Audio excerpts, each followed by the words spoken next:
नदियाँ किस काम की, आंसू ना हो तो आंखें किस काम की, दिल ना हो तो धड़कन किस काम की।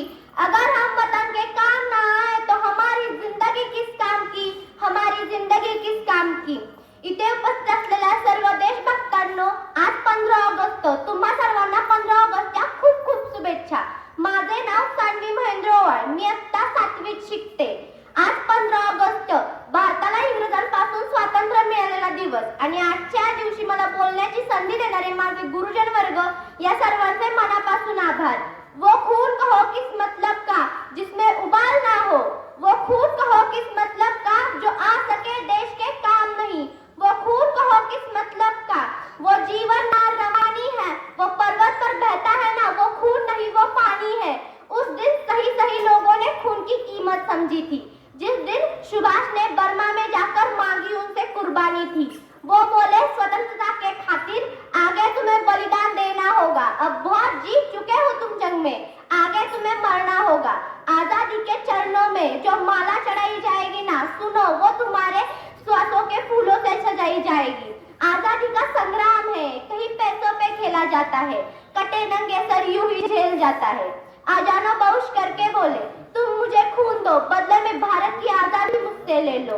हो गई सभा में उथल पुथल, सीने में दिल में समाते थे जो इकलन के नारे, वो बहुश करके सीना छाप कर बाहर आकर बोले देंगे देंगे हम रक्त सभी को, सिर्फ यही शब्द सुनाई देते थे। रण में जाने के लिए युवा खड़े दिखाई देते थे। सुभाष बोले वही आगे आए जिसके तन में भारतीय का खून बहता हो, वही आगे आए जो खुद को हिंदुस्तानी कहता हो, वही आगे आए जो जिस खून से हस्ताक्षर करता हो। मैं कफन आगे बढ़ा रहा हूँ, वही आगे आए जो इसे हंसकर लेता हो।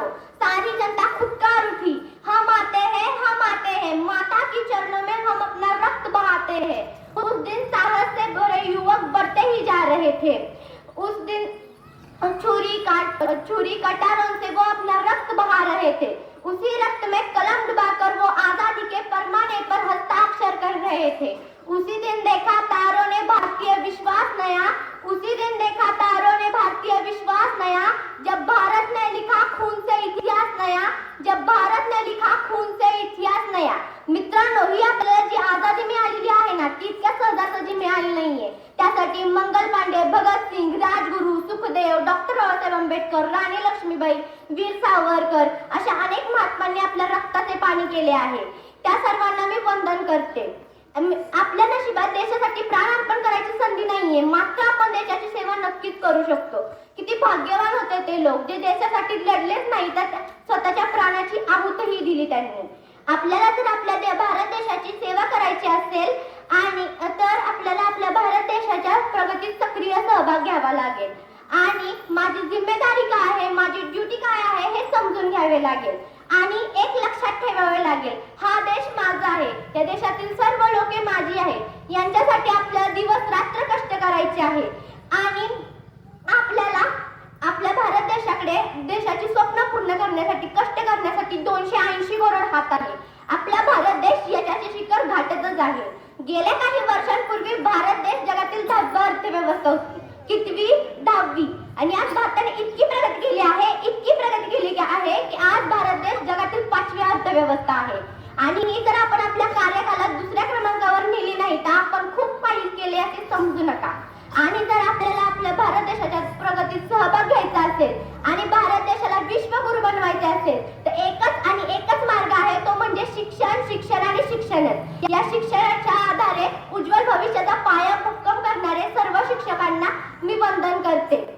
आपल्या सर्वांना तर माहितीच असेल, आत्ताच मध्यंतरी कोरोनाचं वादळ पेटलं होतं, सारं जग थांबलं होतं, खूप लोक मृत्युमुखी पडत होती। सर्वात खराब परिस्थिती तर अमेरिकेची झाली होती। तेव्हा अमेरिकेचे अध्यक्ष माननीय श्री डोनाल्ड ट्रम्प यांचा फोन आपल्या देशातील पंतप्रधान माननीय श्री नरेंद्र मोदी यांना आला। अमेरिकेचे अध्यक्ष काय म्हणतात मित्रांनो, महोदया, कोरोनामुळे अमेरिकेची परिस्थिती खूपच बिकट झाली आहे आणि पॅरासिटामोल या औषधाची खूपच कमतरता भासत आहे, कृपया भारताने अमेरिकेला मदत करावी। यावर आपल्या भारताचे पंतप्रधान काय म्हणतात मित्रांनो, तुम्ही निश्चित वाट बनवलं साहेब, हीच तर खरी वेळ आहे एका मित्राने दुसऱ्या मित्राला मदत करण्याची आणि लवकरात लवकरच भारत देश अमेरिकेला करेल. हे सांगण्याचं तात्पर्य एवढंच मित्रांनो की अमेरिका हा जगातील नंबर 1 चा देश आहे. तो आजपर्यंत इतर देशांना मदत करत होता आणि दिवस कसे पलटतात ते बघा ना. आज आपला भारत देश त्या अमेरिकेला मदत करतोय. आणि अशीच एक नैसर्गिक घटना म्हणजे भूकंप. तो त्या अफगाणिस्तान मध्ये झाला होता. तिथली खूप लोक मृत्युमुखी पडत होती. खाण्यासाठी अन्नधान्य पुरत नव्हते. तेव्हा ही आपल्या भारत देशाने पुढाकार घेऊन त्या अफगाणिस्तानला हजारो टन धान्य व सोबत आपले सैनिकही पाठवले. ह्यावरून एवढंच समजते की भारत देश आज जगात शांतीदूत म्हणून काम करतोय. आणि असे गेल्याच वर्षी श्रीलंकेची आर्थिक परिस्थिती विस्कळीत झाली होती. तेव्हा सुद्धा श्रीलंका सर्व देशाकडे आस लावून बसला होता. तेव्हाही आपल्या भारत देशाने पुढाकार घेऊन त्या श्रीलंकेला मदत केली. ह्या सर्व गोष्टीवरून एवढंच कळते की भारत देश हा मदत करणारा नाही, मदत घेणारा नाही तर मदत करणारा बनला आहे.